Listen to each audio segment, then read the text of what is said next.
What's up traders, quick channel update and a quick word on the Apex drama. Trading. Trading's dangerous. Very dangerous. Dangerous. It's dangerous stuff. Let's do it. Don't do it. There haven't been any tutorials for a while now because I have a lot going on and the little time I find for trading related things besides actual trading. I'm writing algorithms and studies in Excel, that's Sierra's API, but I still have a bunch of tutorials on my list that I want to create or finish in some cases. Until then, I won't pollute your YouTube feed other than with the occasional discount video for trading accounts, but those I do as YouTube shorts, so it should stay subtle on your YouTube subscription page.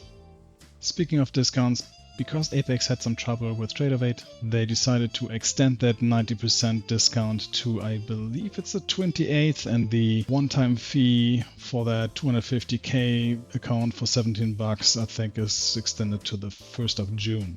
So go nuts on that. Link is in the description. Regarding Apex, they have come up with some new rules that freak everybody out. They say those rules have always been there, but get enforced now. Don't know anybody that remembers them, let's assume that's true. These rules, for example, state that you have to have a stop loss in place with a maximum of I think a 1.3 ratio, and that you're not allowed to scale into a trade, at least not on a dollar cost average basis. Which is problematic for many, and it is for me too, because I never use a stop. I find it important to train mental stops. And I do scale in as well. There's a significant difference between adding to a loser and scaling into a trade. The first is adding to an open trade that isn't working out as expected in order to improve your average and pray for the trade to go in your direction soon. The latter is starting with a fraction of your actual position to cover a range of possible valid entry points. More to this trading method in another video because I would get off topic here now. Why Apex is doing that?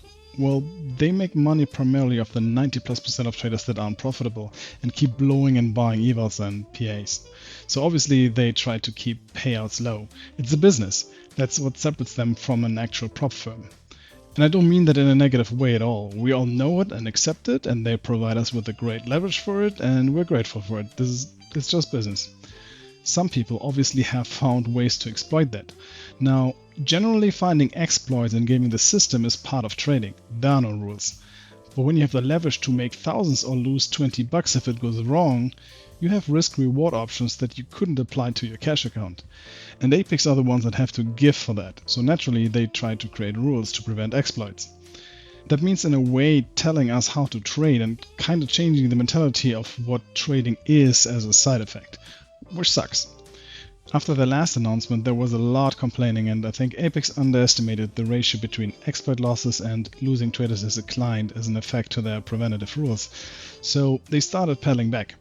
You can use mental stops but keep them in a 1-to-3 ratio and honor them, or you can scale in but only one time and not multiple times, etc. Question is of course whether or not that gets honored the moment you request a payout. While I'm recording this, Apex released another video explaining the rules and taking back some of what they wrote in their Discord. They updated their rules with the exceptions I just mentioned. So let's hope that they honor that, and let's go back to trading. One thing that we can all agree on is that we should trade the system that would work also on our cash accounts, right? So long, trade safe, and always manage your risk.